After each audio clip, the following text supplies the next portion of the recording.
नमस्कार दोस्तों। इकोवेशन आपके लिए लाया है newspaper editorial analysis the Hindu newspaper का 10 मई के लिए। मैं हूं अपूर्व मिश्रा।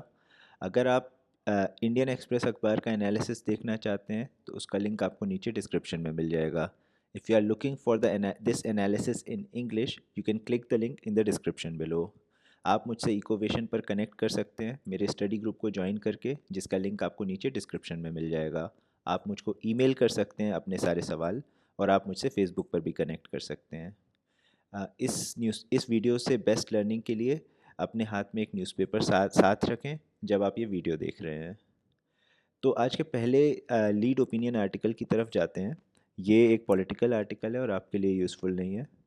जो एडिटोरियल आर्टिकल है पहला, ये जस्टिस कर्नन जो हैं उनको 6 महीने की सज़ा दी गई है हाल ही में, उसके कंटेक्स्ट में है। ये आपके सिलेबस के जीएस पेपर 2 पॉलिटी पोर्शन से लिंक्ड है, जो कि जुडिशरी के स्ट्रक्चर, ऑर्गेनाइजेशन और फंक्शनिंग के बारे में आपसे सवाल पूछे जा सकते हैं। ये आर्टिकल जो जजेस हैं उनके लिए कोई अकाउंटेबिलिटी मैकेनिज़्म प्रॉपर अवेलेबल नहीं है आज की तारीख में कोर्ट्स के पास। ना उनको अकाउंटेबल किया जा सकता है, ना उनके अगेंस्ट डिसिप्लिनरी एक्शन लिया जा सकता है, एक्सेप्ट उनको या तो जैसे कोर्ट ने सीधे जेल में डाल दिया या फिर उनको इम्पीच कर दिया जाए, जो कि बहुत ही ड्रास्टिक मेजर है। तो जैसा कि हिंदी में एक मुहावरा है कि जहाँ काम आवे सुई सुई कहाँ करे तलवार। तो कोई छोटा ऐसा मेजर अवेलेबल ही नहीं है, या तो आप उनके अगेंस्ट कुछ नहीं कर सकते या तो आप सीधे उनको इम्पीच करेंगे। तो ये एक बहुत बड़ा इशू है। और इसके ऊपर ये एक सवाल हो सकता है सिमिलर लाइट में कि judicially specially judicial standards and accountability law की ज़रूरत जो है देश में, उसके ऊपर। तो आप इस वीडियो को पॉज करके इस सवाल को नोट डाउन कर सकते हैं, और जब भी आपको उपयुक्त समय मिले तो उसको आप अटेम्प्ट कर सकते हैं। जो अगला एडिटोरियल आर्टिकल है वो सीरिया में ईरान, टर्की और रशिया के बीच में एक अग्रीमेंट हुआ है रिसेंटली स्थिति को नियंत्रण में करने के लिए। ये वर्ल्ड अफेयर्स का टॉपिक है जो कि भारत पर जिसका सीधा असर बहुत ज़्यादा नहीं है, तो आपके सिलेबस से डायरेक्टली लिंक नहीं है, इसलिए आप इसे क्विकली रीड करें लेकिन इसमें ज़्यादा समय न व्यर्थ करें। जो अगला आर्टिकल है वो स्पार्क जो इनिशिएटिव सरकार ने प्रपोज़ किया है देश में साइंटिफिक रिसर्च को प्रमोट करने के लिए, उसके कंटेक्स्ट में है। ये आपके सिलेबस के GS paper 3 science and technology portion से लिंक्ड है, जिसमें कि indigenisation of technology and developing new technology आपका सिलेबस पॉइंट है।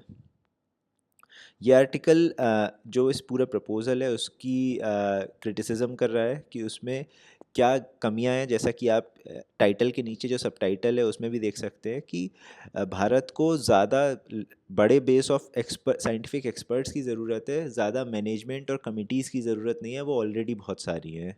ऐसा ये आर्टिकल कह रहा है। ये आर्टिकल कहता है कि भाई इशू जो है भारत की साइंस में वो स्ट्रक्चरल है, स्ट्रक्चरल नहीं है। स्ट्रक्चर अच्छा बना हुआ है लेकिन वो स्ट्रक्चर ढंग से फंक्शन नहीं कर रहा है, जिसकी वजह से साइंटिफिक एक्सपर्ट्स जो हैं वो निकल के बाहर नहीं आ पा रहे हैं, जो कि मेन प्रॉब्लम है। तो इसलिए देश को ज़्यादा एक्सपर्ट्स चाहिए और मैनेजर्स नहीं चाहिए हैं। तो इसी लाइट में एक सवाल ये हो सकता है इस आर्टिकल पर। आप इस वीडियो को पॉज करके इसको नोट डाउन कर सकते हैं। अगले पेज की तरफ चलते हैं। तो इसका जो पहला आर्टिकल है सलमान खुर्शीद का पॉलिटिकल एक इंटरव्यू है, जो कि आपके लिए यूज़फुल नहीं है। ये आर्टिकल भी यूज़फुल नहीं है आपके लिए।